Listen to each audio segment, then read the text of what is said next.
Écoutez, il est 11 heures, donc je vous propose de commencer. Je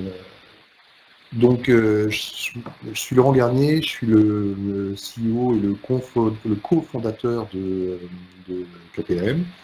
Je vais vous parler aujourd'hui donc de modélisation de parcours client.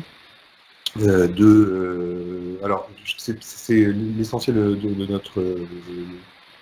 c'est notre cœur de business. Alors, je vais passer quand même rapidement là-dessus parce que c'est pas l'entièreté de ce que je vais vous raconter aujourd'hui. On va parler de parcours client, mais surtout on va parler de façon dont on peut mettre en miroir parcours client et parcours collaborateur. C'est ça notre vrai sujet. Donc, je vais parler bien sûr rapidement de la façon dont on construit les parcours clients pour que vous compreniez un peu le principe. Et surtout, ce qui nous intéresse aujourd'hui, c'est de parler de cette confrontation qu'il peut y avoir entre parcours client et parcours collaborateur. Confrontation, je dirais surtout mise en regard.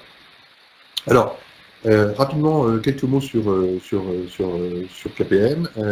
Donc, on est un institut d'études qui s'est créé il y a maintenant 14 ans, qui est spécialisé dans l'analyse des verbatims. Ça fait 14 ans on était les premiers à avoir vraiment une solution d'analyse de verbatim robuste et pertinente. On n'est plus les seuls aujourd'hui, on a plein d'autres instituts concurrents qui sont lancés là-dessus. On reste très spécifique sur ce marché-là, et c'est aussi ça que je vais vous montrer aujourd'hui. C'est-à-dire que globalement, on a deux énormes défauts sur ce marché-là, à savoir qu'on est à la fois les plus lents et les plus chers, ce qui peut paraître assez extraordinaire. Mais contrairement à nos concurrents qui ont des puissances de traitement phénoménales, ils vous traitent 150 000 verbatims dans la nuit, nous on est autre part, c'est-à-dire qu'on est dans une analyse beaucoup plus en profondeur de ces verbatims pour en extirper véritablement le sens profond, et on est les seuls aujourd'hui à avoir une solution qui fasse intervenir l'humain et la machine en même temps. Donc 14 ans qu'on analyse des verbatims, et puis il y a maintenant 4 ans, un peu plus de 4 ans maintenant, on a réalisé qu'avec les verbatims, on était extrêmement bien placé pour finalement modéliser des parcours clients. C'est-à-dire qu'on se rendait bien compte que le sujet de l'expérience client devenait absolument clé. On se rendait bien compte que ces directions de l'expérience client qui se créaient à longueur de temps commençaient aujourd'hui de plus en plus avec des besoins d'outils. C'est-à-dire que je suis directeur de l'expérience client, j'ai besoin absolument d'avoir un outil, quelque chose qui me permette de modéliser les parcours, de montrer les progrès de montrer à mon COMEX les progrès que je fais faire à l'expérience des clients de l'entreprise. Voilà. Et donc du coup, on s'est rendu compte qu'avec les verbatims, on était très très bien placé pour ça, parce que finalement les verbatims sont autant de retours d'expérience. Quand on interroge un client et qu'on lui demande: vous étiez en boutique il y a 48 heures chez nous, quelle note vous donnez à l'expérience que vous avez eue, ou vous étiez avec notre centre de relations clients ou sur Internet par exemple, quelle note vous donnez à l'expérience que vous avez eue ici ou là, et qu'on demande à ce client de la note et les raisons de cette note, et bien finalement quand il vous donne les raisons de cette note, ce sont autant de retours d'expérience. Donc finalement, partir de ces retours d'expérience, c'est à l'évidence le meilleur moyen pour construire des parcours clients, puisque parce qu'on part de cette matière fondamentalement expérientielle que sont les verbatims. Et donc depuis 4 ans, on a aujourd'hui construit plus de 300 modélisations de parcours clients. Je ne crois pas qu'il y ait une autre entreprise qui ait construit plus de parcours clients que nous là-dessus. Je me trompe peut-être, mais je ne pense pas. Et on a construit ça, on a fait ces modélisations de parcours clients dans des secteurs qui sont très différents. Je vais vous montrer un petit peu les listes de clients qu'on a, qui est la slide d'après. Vous voyez la liste de clients, on a fait des parcours pour des Air France, pour des Nespresso, pour des Toyota, des Allianz, dans l'assurance, dans la banque, aussi pas mal dans tout ce qui est retail, dans l'énergie, etc. On a construit pas mal plus de 300 modélisations de parcours clients pour les gens que vous voyez ici. On a construit ça aussi sur des parcours pas juste physiques magasins, mais bien sûr des parcours online, sur des parcours multicanaux. Et puis aussi, on a aussi pas mal d'expérience sur des parcours B2B aussi, bien évidemment. Alors, juste avant de vous décrire un petit peu la façon dont on travaille là-dessus, on a aussi, sachez aussi pour ceux que ça intéresse parmi vous, c'est qu'on travaille aussi dans 9 langues. Donc on travaille sur toutes les grandes langues européennes, français, anglais, les langues latines, l'allemand, le néerlandais, le polonais. On travaille aussi en japonais. On est en train de développer le chinois et on a pour objectif de développer l'année prochaine le russe.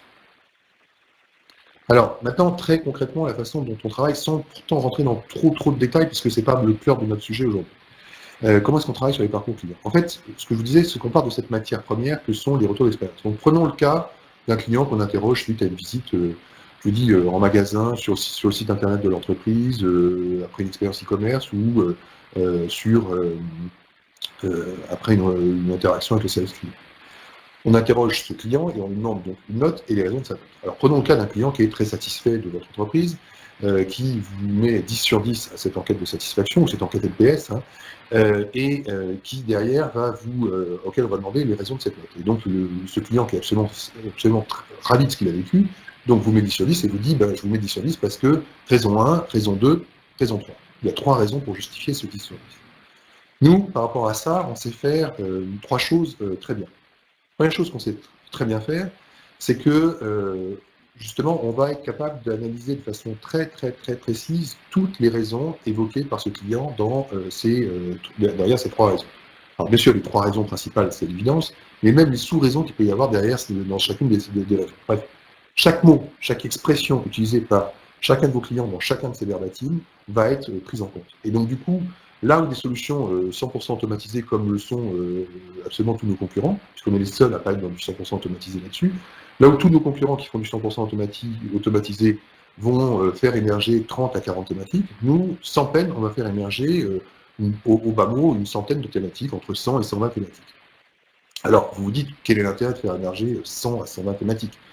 Eh bien, vous allez voir que l'intérêt, c'est que plus vous êtes précis dans l'identification des thématiques qui sont contenues dans ces verbatims, plus vous serez précis dans, finalement, l'identification des touchpoints du parcours, les différents points d'étape du parcours, et plus vous êtes précis dans l'identification des touchpoints du parcours, plus vous serez précis dans les plans d'action que vous mettrez en place. Donc finalement, il y a un vrai bénéfice à être très précis dans l'identification de ces thématiques, d'où le fait que nous, on fasse intervenir, bien sûr, le logiciel, parce que quand vous êtes face à des milliers de verbatims, il n'est pas question de ne pas avoir de logiciel, bien évidemment, mais d'où aussi le fait qu'il y ait beaucoup d'interventions humaines, parce que cette intervention humaine permet d'être beaucoup plus précis là-dedans.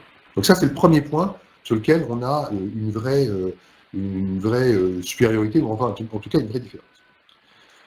Deuxième chose, on s'est vite rendu compte que ce client qui met 10 sur 10, c'est évident que les trois raisons pour lesquelles il met 10 sur 10 ne sont pas sur un même plan dans sa tête. Ce que je veux dire, c'est qu'il y a forcément, sur ces 3 raisons, il y a forcément une des 3 raisons qui est porteuse de l'effet waouh du 10 sur 10. Et ben nous, c'est notre deuxième point fort, c'est qu'on est capable de vous dire que pour ce client-là, dans ce cas d'espèce, la vraie raison de son 10 sur 10, ici, ça sera par exemple la raison 2. Ce que je veux dire, c'est que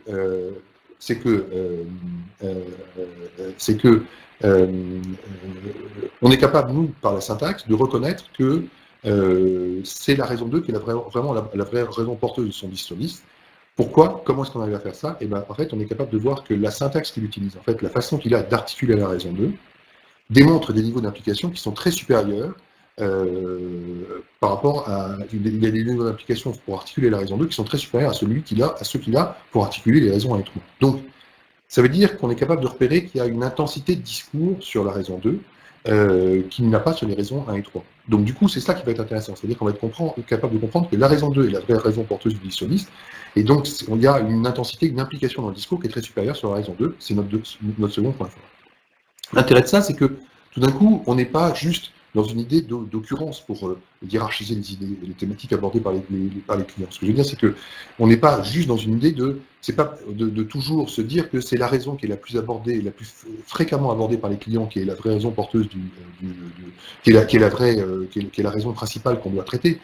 Si on n'a que l'occurrence, on est toujours en train de se dire que c'est cette raison qui est la plus souvent abordée par les clients qui est la raison principale. Or, c'est pas vrai. C'est à l'évidence pas vrai. Et donc, c'est pour ça que ce que je veux dire, c'est que c'est pas parce qu'une raison est très fréquemment abordée par votre client que ça sera nécessairement votre priorité d'action. Et au contraire, c'est pas parce que des raisons sont peu fréquemment abordées par les clients qu'il n'y a pas des choses intéressantes. Donc, c'est pour ça que cette notion d'intensité qu'on est les seuls à piloter aujourd'hui est clé, parce qu'elle va permettre finalement d'aller au-delà de l'occurrence avec cette notion d'intensité. On va regarder bien sûr un mix toujours dans nos jugements d'occurrence et d'intensité pour prioriser les choses.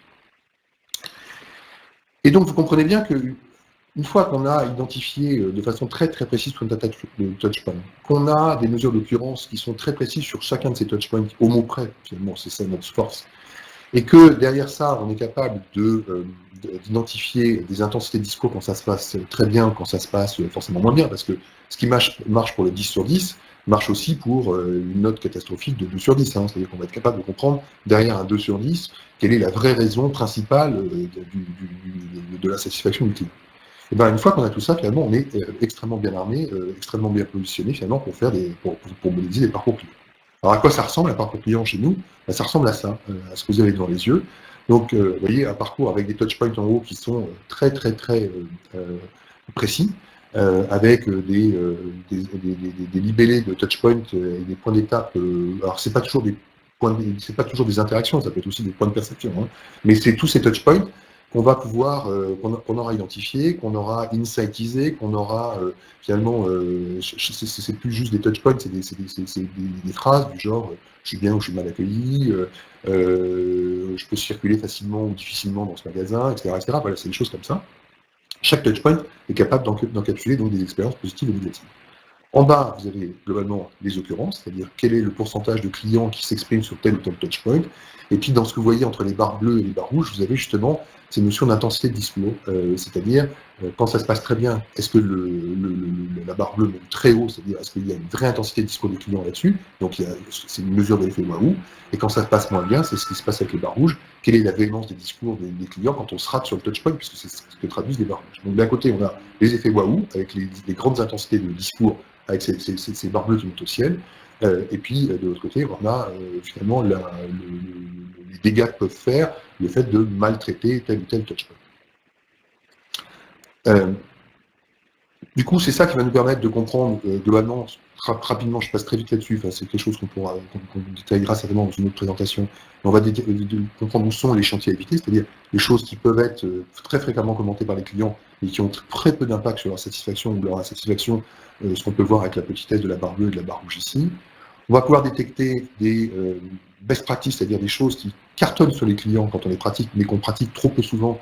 Et donc, l'idée, c'est de se dire comment est-ce qu'on peut déployer ce genre de pratiques qui ont tellement d'impact sur les clients, mais qui sont aujourd'hui très isolées dans l'entreprise parce que pratiquées par tel manager, ou pratiquées sur tel plateau téléphonique, ou pratiquées dans tel ou tel magasin simplement, ou succursale. On va identifier les vrais chantiers, c'est-à-dire ceux qui combinent à la fois l'occurrence avec des potentiels d'amélioration et des potentiels d'enchantement extrêmement importants. Et puis on va identifier aussi les signaux faibles, c'est-à-dire des choses qui s'expriment faiblement en occurrence, mais avec beaucoup d'intensité déjà, et qui sont souvent annonciateurs de tendances émergentes, d'attentes nouvelles des clients, etc., etc., etc. Donc voilà comment est-ce qu'on va travailler, et voilà comment est-ce qu'on construit très rapidement brosser nos parcours clients. Mais ce n'est pas le sujet du jour, parce que le sujet du jour, finalement, c'était juste une introduction, mais c'était justement comment est-ce qu'on met en miroir parcours client et parcours collaborateur. Alors, comment est-ce qu'on met ça en miroir, qui est notre sujet aujourd'hui? Parcours client, vous en avez un devant les yeux, je vous ai expliqué comment est-ce qu'on les construisait très rapidement. Mais aussi, donc, une fois qu'on a fait le parcours client, on peut aussi faire le parcours collaborateur. Alors, ce parcours collaborateur, comment est-ce qu'on le construit? Finalement, on le construit exactement de la même façon. C'est juste le questionnement qui est différent. C'est-à-dire que pour le parcours collaborateur, autant les verbatims des clients, vous avez déjà, en général, dans 95% des cas, les entreprises avec lesquelles on travaille ont déjà ces verbatims avec lesquels on travaille.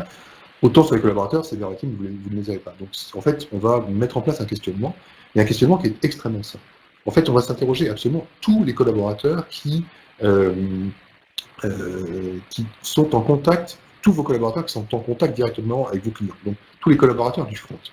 Je vous donne un exemple juste, parce que quand les premiers travaux qu'on a pu faire de ce genre-là, c'était avec Leroy Merlin, il y a maintenant presque 2 ans. Et chez Leroy Merlin, quand on travaille quand on identifie tous ces gens-là, tous ces collaborateurs qui sont en contact avec les clients, finalement, on se rend compte qu'on doit travailler avec les welcomers, ceux qui sont à l'entrée du magasin et qui accueillent les clients. Il y a des welcomers partout maintenant chez Leroy Merlin. On travaille avec les vendeurs et les vendeuses qui sont dans les rayons. On travaille avec les hôtes et les hôtesses de caisse, bien sûr. On travaille avec les gens qui sont à la carte de financement. On interroge aussi les gens qui sont à la carte de fidélité. On interroge les livreurs. On interroge les gens du retrait marchandises. On interroge même les artisans. ceux qui pourtant ne sont pas des gens de Leroy Merlin, mais qui sont labellisés Leroy Merlin et qui viennent poser le carrelage ou qui viennent poser le parquet chez vous, bref, des gens qui ont forcément un impact assez important aussi sur l'expérience qu'on peut avoir avec eux. Bref, c'est important de lister tous ces gens-là parce que c'est tous ces gens-là qui sont finalement aux différents points du parcours du client tout au long de son parcours. Et tous ces collaborateurs, on leur pose deux questions toutes simples. Première question, c'est est-ce que vous pouvez me raconter l'interaction la plus positive que vous avez vécue avec un de nos clients cette année? Et deuxième question, c'est est-ce qu'au contraire, maintenant, vous pouvez nous raconter l'interaction la plus frustrante que vous avez connue avec un de nos clients cette année? On en est maintenant à un peu plus d'une vingtaine d'expériences sur ce genre de projet. Et ce qui est impressionnant, c'est à quel point on récupère vraiment des verbatims d'une richesse absolument infinie sur ce genre, on a, sur ces deux questions-là. C'est d'abord parce que c'est des questions que vous avez en général jamais posées à vos collaborateurs, et puis on récupère cette matière-là, on récupère cette matière très riche, parce que finalement, on voit bien un collaborateur auquel vous demandez est-ce que tu peux nous raconter l'interaction la plus positive que tu as connue avec un de nos clients cette année, il n'est pas fou le collaborateur, il va forcément vous raconter une histoire par le menu dans laquelle il a été absolument héroïque. Il va vous raconter une histoire formidable, dans lequel il a dépatouillé une situation, dans lequel il a solutionné un truc, enfin bref, dans lequel il a eu un impact majeur sur un client. Et c'est formidable, parce que c'est exactement ce qu'on attend, c'est-à-dire que grâce à ça, on récupère une matière extrêmement riche, on récupère ce qui finalement fait que ces collaborateurs se sentent extrêmement utiles, fait qu'ils se sentent extrêmement valorisés. Bref, on récupère leurs aspirations, on récupère ce qui fait ce qu'eux considèrent comme étant la beauté de leur métier. Et accessoirement, nous, on récupère toutes les barres bleues de notre parcours. Deuxième question, quand on leur demande après, est-ce que vous pouvez nous raconter l'interaction la plus frustrante, ben, ils répondent d'autant plus à cette question qu'ils viennent nous raconter l'histoire formidable juste avant. Donc il n'y a pas, ça les libère d'autant plus. Et forcément, sur cette deuxième question, sur l'interaction la plus frustrante qu'ils aient connue avec un client cette année, eh ben, ils vont forcément vous raconter des histoires à l'évidence plus compliquées. Ce que je veux dire, c'est qu'ils vont vous raconter des histoires dans lesquelles ils se sentent coincés entre la logique de l'entreprise et la logique du client qui ne se rencontrent pas toujours. Ils vont vous raconter des histoires dans lesquelles ils ont du mal, des situations qu'ils ont du mal à affronter quand on travaille dans la banque, par exemple. C'est les collaborateurs qui vous racontent qu'il n'y a rien de pire qu'un client qui les appelle pour leur demander d'expliquer les montants des frais bancaires. Et ça, il n'y a pas un conseiller qui ne vous explique pas cette histoire-là, c'est pas le cauchemar. Donc du coup, par rapport à ça, forcément, il faut, on est dans une situation compliquée, bon voilà, et c'est ça qu'ils vont nous raconter. Donc c'est ces solutions compliquées, c'est ces solutions qui n'arrivent souvent pas à bien gérer, qu'on va comprendre. C'est une situation dans laquelle ils ont besoin d'être aidés aussi, fondamentalement. C'est ça qu'on va comprendre. Et nous, accessoirement, ça va nous donner les barres rouges des parcours. Donc du coup, j'ai l'impression que je parle peut-être un petit peu vite, donc je vais essayer de vous ralentir un petit peu le rythme. Je suis désolé, mais je vais essayer de faire un peu plus lentement. Donc, comprenez qu'avec la première question, on récupère une matière très positive, toutes les barres bleues du parcours. Avec la deuxième question, on récupère une matière forcément plus compliquée, plus négative, plus critique, mais on récupère les frustrations des collaborateurs, ces situations dans lesquelles ils ne s'en sortent souvent pas bien, et c'est ça qu'on va avoir, et on va récupérer nous les barres rouges de notre parcours. Donc une fois qu'on a fait ce travail-là, on n'a plus qu'à mettre après les occurrences et à voir où sont les moyennes là-dessus, et on a notre parcours. Du coup, une fois qu'on a fait ça, finalement, vous comprenez bien la logique. D'un côté, on a notre parcours client. De l'autre côté, on a notre parcours collaborateur. Et bien, c'est ça qui va être intéressant, c'est justement de les mettre en miroir pour finalement dégager cette synthèse des expériences clients et des expériences collaborateurs. Et c'est cette idée de comment est-ce que je mets en miroir expérience client, expérience collaborateur, parcours client, parcours collaborateur, qui ont été faits, vous comprenez bien, de la même façon, sur la même logique, avec la même méthodologie, et c'est ça qui va être intéressant. Alors, comment est-ce qu'on construit ce parcours miroir? On le construit avant tout sur la logique du client. C'est-à-dire que, vous voyez que la logique du client est ici à gauche, on a finalement le résumé du parcours du client, et on verra de l'autre côté, bien sûr, en miroir, la partie collaborateur. Mais tout est basé, et tout est construit sur la logique du parcours client, parce qu'à la fin, c'est le parcours client qui prédomine, et c'est lui qu'on essaye de, finalement, d'améliorer, on essaye d'améliorer cette expérience client. en tenant compte finalement des éléments collaborateurs. Alors, on le construit finalement en reprenant les grandes barres bleues et les grandes barres rouges, c'est-à-dire les moments qui sont très importants, très structurants pour les clients. Des grandes barres bleues et des grandes barres rouges, c'était les grandes barres bleues et les grandes barres rouges du parcours dont on a parlé tout à l'heure. Donc c'est des moments qui sont très importants, très structurants, en positif ou en négatif pour les clients. Et sur ces moments très structurants pour les clients, on va voir comment l'expérience collaborateur vient en résonance. Et c'est tout le travail qu'on va faire ici. Mais la logique est vraiment de partir de ces moments qui sont des moments clés pour les clients, les moments les plus importants de leur parcours, positifs ou négatifs. Donc du coup, on a les moments clés de l'expérience client à gauche, on a les moments clés de l'expérience collaborateur à droite, et finalement, ce qui va être intéressant, c'est ce qu'on va voir, c'est-à-dire de voir quelles sont finalement les différentes combinaisons qu'on peut avoir. On va voir qu'il y a finalement 6 combinaisons différentes, c'est-à-dire que des combinaisons de couleurs, parfois vous allez voir c'est bleu des deux côtés, c'est le premier cas dont je vais vous parler tout à l'heure. Vous verrez parfois c'est rouge des deux côtés, ce qui est forcément beaucoup plus problématique. Parfois les couleurs sont inversées, c'est bleu d'un côté, c'est rouge de l'autre. Et puis parfois, il y a des moments aussi importants, tout bêtes, dans lesquels il y a des choses importantes qui se passent côté client, en bleu ou en rouge, et sur lequel on n'a pas de son, pas d'image, un silence radio côté collaborateur, ce qui veut aussi dire des choses. Et ce que je vous propose maintenant, pour vous décortiquer cette analyse miroir, qui découle de ces deux modélisations de parcours client et de parcours collaborateur, c'est de voir un petit peu comment est-ce qu'on peut plonger dans cette matière, finalement, pour finalement en extirper les situations types, avec chacune, vous allez voir, un mode de traitement bien spécifique. Alors, première situation, c'est celle que vous avez devant les yeux, c'est ce qu'on appelle les moments win-win. Pourquoi les moments win-win? Tout simplement parce que d'un côté, vous voyez bien, c'est bleu des deux côtés, c'est-à-dire que d'un côté, j'enchante mon client, puisque j'ai des grandes barres bleues côté client, donc c'est vraiment des moments d'enchantement des clients.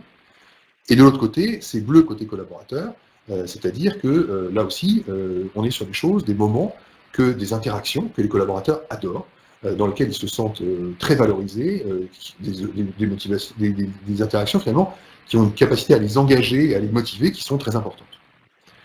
Donc du coup, quand on est face à ce genre de situation, ces moments win-win, finalement l'idée c'est de se dire comment je peux faire, on est d'accord, on est sur des moments qui sont extrêmement profitables pour l'entreprise, extrêmement bénéfiques. Vous vous rendez compte que sur la même interaction, non seulement on enchante son client, mais qu'en plus on engage fortement son collaborateur. Donc c'est des moments qu'on a tout intérêt à déployer. Alors je vous donne un exemple. Leroy Merlin, on travaille avec eux, les premiers avec lesquels on a fait ça, finalement, on s'était rendu compte il y a maintenant plus de 2 ans, que 2,5% des clients, une fois qu'ils avaient terminé la rénovation d'une pièce chez eux, ou de leur appartement, ou de leur maison, enfin bref, ou de leur salle à manger, mettons de leur salle à manger, une fois qu'ils avaient terminé la rénovation de leur salle à manger, retourner en magasin, donc 2,5% des clients revenaient en magasin avec les photos de la pièce totalement rénovée et une bouteille de champagne pour Marc, le vendeur, qui les avait suivis tout au long de leur projet, dans une forme de remerciement bien évident. Donc 2,5% des clients font ça, 37% des vendeurs en parlent. On comprend bien l'impact que ça a sur le vendeur. Je veux dire, Marc, quand il reçoit sa bouteille de champagne, il est forcément invitation à 10 cm du sol, quelque part. Donc du coup, on est là-dedans, et c'est forcément des moments sur lesquels on va essayer de déployer. Ce que je veux dire, c'est que cette idée qu'il n'y a que 2,5% des clients qui reviennent en magasin, finalement, alors que c'est un insight fort, c'est-à-dire que quand des clients reviennent en magasin quand vous avez terminé la rénovation de votre salle à manger, vous voulez en parler à la terre entière. Et pourtant, 2,5% des clients simplement le font. Et donc, du coup, on s'est rendu compte qu'il y avait certainement une forme de timidité chez les clients. Tous les clients n'osent pas, finalement, revenir en magasin avec cette idée de je vais embêter Marc, etc. Et donc, l'idée a été très simple, c'est-à-dire qu'on s'est dit comment est-ce qu'on peut encourager les clients à revenir plus souvent en magasin. 1, parce que ça correspond à un insight profond chez eux. 2, parce que quand on voit l'impact que ça a sur les vendeurs, on a tout intérêt à ce que ça se passe plus souvent. Et c'est comme ça que Leroy Merlin va développer l'idée de murs des réalisations. C'est-à-dire qu'ils vont mettre en magasin, ils créent en magasin ce qu'ils appellent des murs de réalisation, et ils invitent leurs clients à venir finalement épingler, montrer les réalisations, ce qu'ils ont fait chez eux, les pièces qu'ils ont rénovées, etc., grâce aux produits et grâce à l'expertise des gens de Leroy Merlin et leur travail. Et on comprend bien l'impact que ça a, c'est-à-dire que plus les gens viennent épingler des salles à manger, des cuisines, etc., plus forcément les remerciements pour les vendeurs et accessoirement éventuellement une bouteille de champagne arrivent avec l'impact formidable que ça peut avoir sur les collaborateurs et sur les clients. Donc voilà comment est-ce qu'on peut finalement tirer parti de cette situation win-win en essayant de la démultiplier, en essayant de favoriser ces interactions qui ont ce double effet très bénéfique sur clients et collaborateurs. Deuxième cas de figure, ce qu'on appelle le coup de chance. Alors, le coup de chance, pourquoi? Parce que vous voyez, on a une situation qui est claire, c'est-à-dire qu'on a une barre bleue côté client, et on a un silence radio côté collaborateur. Ça veut dire quoi? Ça veut dire qu'on enchante le client, mais qu'on n'en a pas complètement conscience. Parce que si on en avait conscience, on en parlerait. C'est typiquement le cas de situation où, finalement, on a perdu cette conscience-là, on a perdu presque cette fierté de le faire. Un exemple, c'est dans des cas de retour produit. On sait que l'impact d'un retour produit, le véritable impact dans l'acceptation d'un retour produit, c'est le fait de ne pas discuter. C'est le no question ask qui est clé là-dedans. Donc, il doit y avoir chez le collaborateur une fierté dans le fait de je reprends votre produit, je ne discute pas, c'est une politique d'entreprise, j'en suis très fier, c'est le droit de vous tromper, c'est le droit de, etc., etc. Bref, c'est dans le fait qu'on reprenne ça sans discuter qui est important. Et il faut y ait cette fierté. S'il n'y a pas cette fierté, eh ben, vraiment, les choses se délitent assez vite. Et c'était typiquement le cas de ce qu'on peut voir ici, c'est-à-dire qu'on a une barre d'enchantement des clients parce qu'on reprend le produit, mais l'absence de fierté collaborateur est un tout petit peu inquiétante. Ce que je veux dire, c'est que l'absence de conscience ici laisse à penser que cette source d'enchantement, qui est là aujourd'hui, est en danger. Que la pérennité de cette source d'enchantement n'est pas acquise, parce que finalement, l'absence de conscience côté collaborateur est inquiétante à ce sujet-là. Donc du coup, ici, le message est très simple, c'est-à-dire qu'on va aller voir les collaborateurs en leur disant, regardez les gars, vous avez vu quand vous reprenez le produit, sans discuter, voilà la barre d'enchantement que ça produit. Et on va leur répéter, et on va leur répéter, et on va leur répéter, jusqu'au moment où la prise de conscience va s'opérer, jusqu'au moment où finalement on verra une barre bleue arriver côté collaborateur, et au moment où finalement on ne sera plus en coup de chance, puisque finalement on aura pérennisé ce enchantement, on ne sera plus en coup de chance d'ailleurs, puisqu'il y aura une barre bleue de l'autre côté, ça ne sera plus une situation de coup de chance, mais une situation de win-win, tout ça va remonter d'un étage, et ça va passer en win-win. Troisième situation, une situation forcément déjà plus compliquée, puisque le rouge apparaît pour la première fois. Donc vous voyez la situation, c'est bleu côté client, c'est rouge côté collaborateur. Qu'est-ce que ça veut dire? C'est ce qu'on appelle la douleur. C'est-à-dire que, globalement, on a des clients enchantés, mais les barres rouges nous indiquent qu'on a des collaborateurs qui, sur ces interactions-là, sont eux en souffrance. Donc, des clients enchantés, des collaborateurs en souffrance, il y a un paradoxe. Le plus souvent, ce sont finalement des situations qui demandent souvent trop d'efforts aux collaborateurs. C'est-à-dire que le client est enchanté, mais ça a demandé trop d'efforts aux collaborateurs, et forcément, si ça leur demande trop d'efforts, vous comprenez vite que les collaborateurs vont très vite arrêter de faire ça. Donc, on est sur des choses à échéance assez rapide, qui doivent être solutionnées, parce que si on ne les solutionne pas, vous comprenez que les trois sources d'enchantement vont disparaître, puisque les collaborateurs vont arrêter de se positionner là-dessus. Donc du coup, je vous donne un exemple, on est dans une société qui demande à ses collaborateurs, une fois qu'ils ont accordé un geste commercial au téléphone à un de leurs clients, 40 € par exemple, leur demande expressément de confirmer par SMS dans les 30 secondes qui suivent la fin de la conversation téléphonique, de confirmer le fait qu'effectivement il y aura bien un geste commercial de 40 €, la prise en charge du geste commercial, voilà.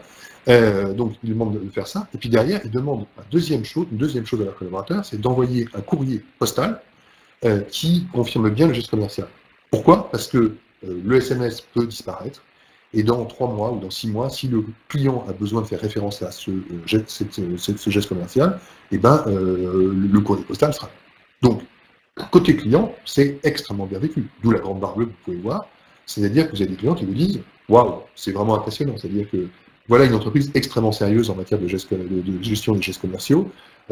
SMS plus courrier, voilà une entreprise extrêmement sérieuse. Donc le client est ravi, d'où la grande barre bleue. Côté collaborateur, ils vous disent, mais c'est l'enfer cette histoire.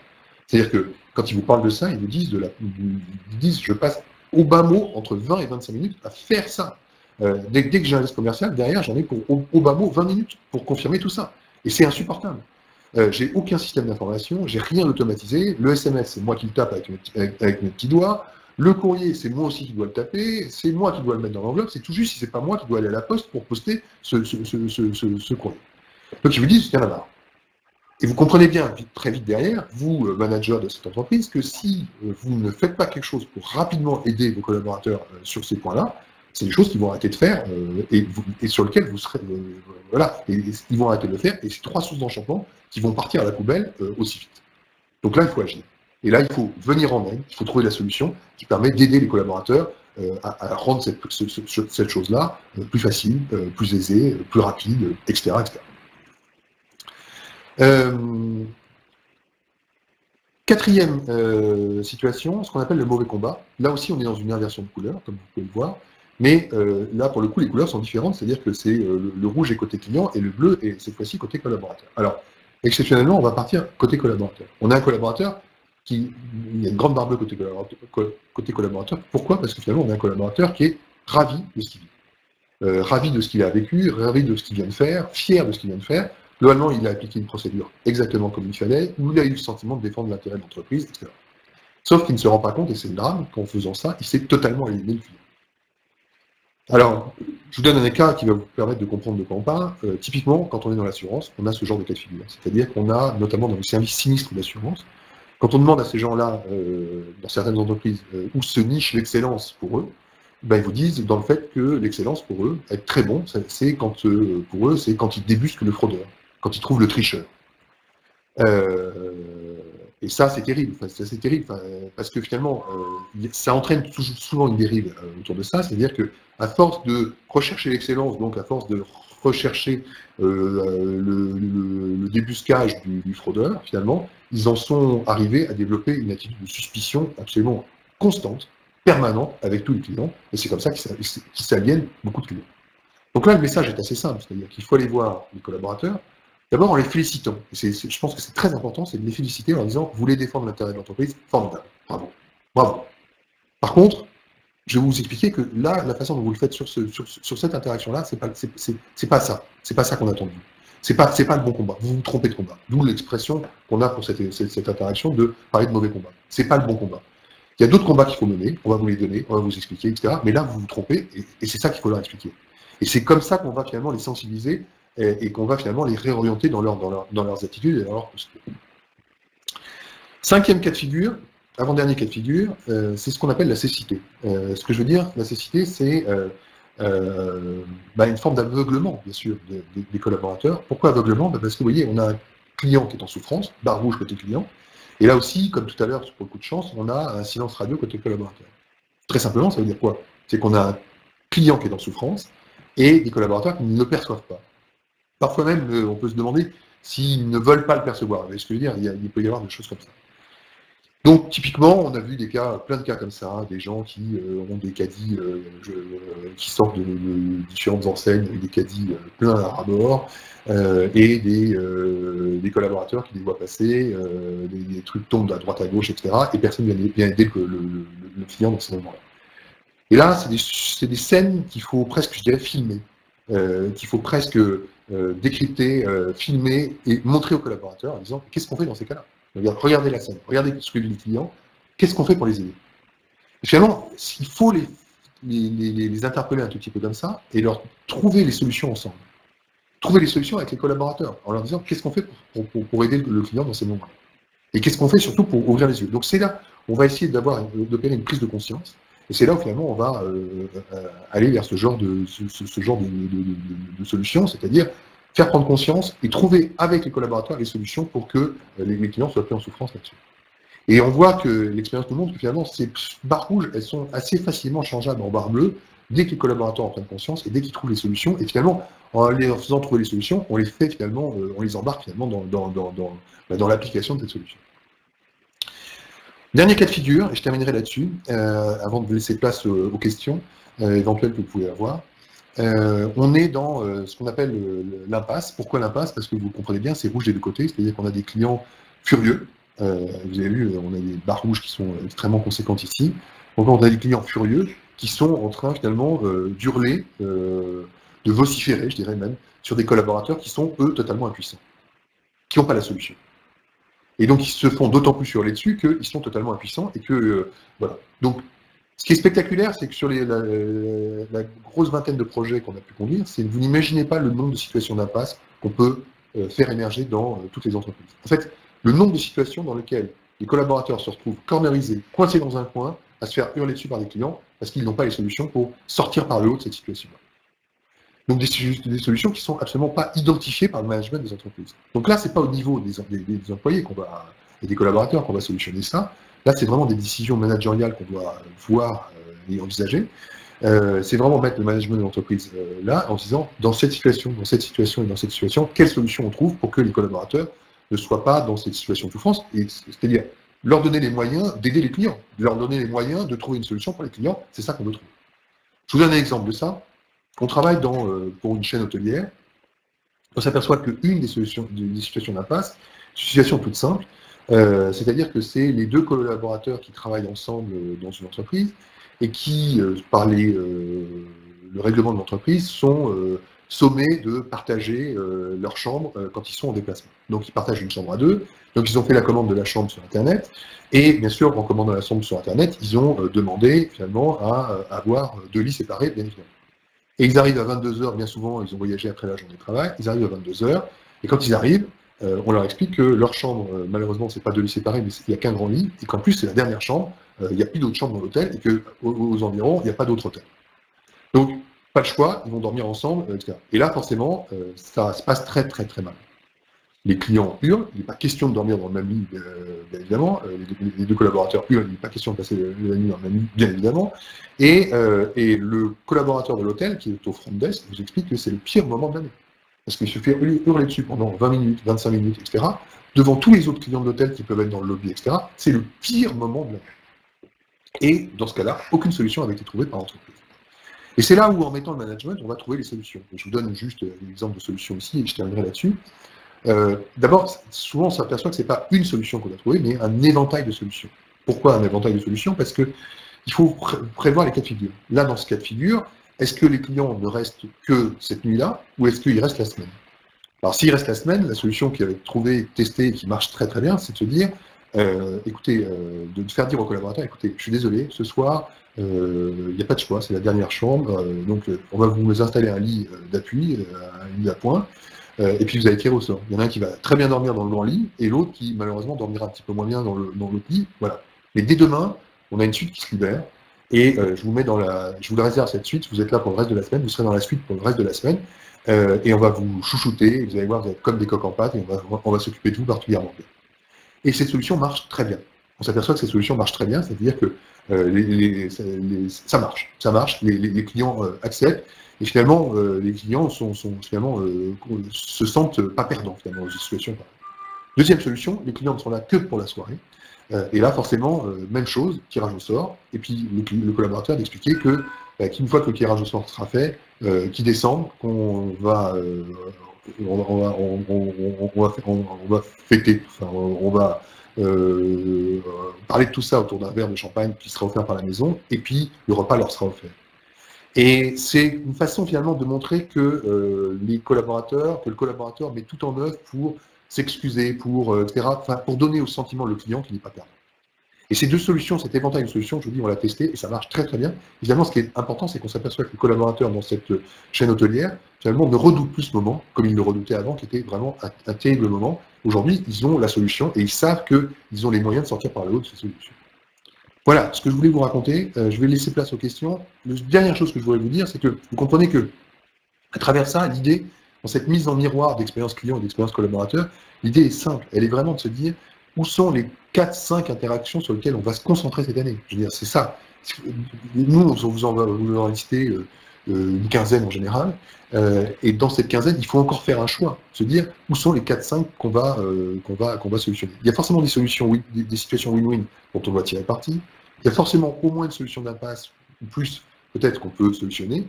Puis il y a d'autres solutions qui relèvent, vous avez vu, sur le coup de chance, sur la cécité, sur le mauvais combat, qui relèvent de sensibilisation, qui relèvent de formation, qui relèvent d'autres choses aussi, qui peuvent être solutionnées aussi. Voilà ce que je voulais partager avec vous, et je vais essayer de répondre à vos questions maintenant, si vous en avez. Si vous n'en avez pas, je ne peux pas vous répondre. Déjà, est-ce que ça vous paraît clair? Alors oui, on va vous envoyer la présentation, bien évidemment, très volontiers, bien sûr. Alors, combien de temps pour déployer ce type de projet? Je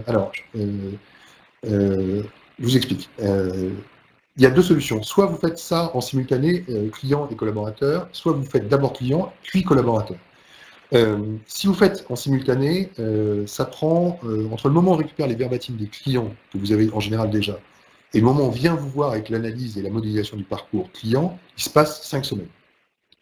Si on fait ça en simultané, pendant ces 5 semaines, nous, on a déjà lancé ensemble le parcours d'interrogation des collaborateurs, qui en général, le terrain d'interrogation des collaborateurs, qui en général prend 2 semaines. Et puis en général, comme il y a souvent un petit peu moins quand même de verbatim côté collaborateur, on vient vous voir 4 semaines après la fin du parcours avec l'analyse des collaborateurs, la modélisation des collaborateurs. Donc, ce que je veux dire, c'est qu'au bout de 5 semaines, on vient vous voir avec le parcours client. Une semaine après, on vient vous voir avec le parcours collaborateur. Donc, ce qui est pas mal parce que vous avez encore le parcours client bien en tête et bien frais. Et puis, une fois qu'on a fait ces deux sessions-là, on se retire, nous, sur notre temps pendant 2 semaines pour conduire vraiment l'analyse miroir. Et 2 semaines après, on vient vous voir avec le parcours miroir, l'analyse miroir. Donc, c'est un process qui prend 8 semaines. Quand vous faites ça de façon pas en simultané, 5 semaines pour le parcours client, puis 6 semaines pour le parcours collaborateur, et de nouveau 2 semaines pour le parcours. Combien de collaborateurs à interroger, puisque vous posez la question? Je dirais qu'en client, on est sur des milliers, voire des dizaines de milliers pour les grosses entreprises dans lesquelles il y a beaucoup d'interactions. En collaborateur, on est en centaines, voire en milliers. Le minimum dont on a besoin pour faire ça, on a fait des choses très bien à partir de 150 collaborateurs. On a fait des trucs très très bien là-dessus à partir de 150 collaborateurs. Alors, est-ce que c'est 150 collaborateurs sur 15 000? Là, forcément, ça pose un problème. C'est là où il faut trouver une notion de représentativité, mais 150 collaborateurs sur 500, c'est très très bien aussi. Excusez-moi, voilà. Comment impliquer les collaborateurs dans cette démarche au-delà de l'enquête? Sont-ils impliqués dans la construction du modèle? Est-ce que vous présentez les résultats? Alors, on ne les implique pas. Alors, comment impliquer les collaborateurs dans cette démarche au-delà de l'enquête? Je pense qu'il faut les impliquer dans les résultats.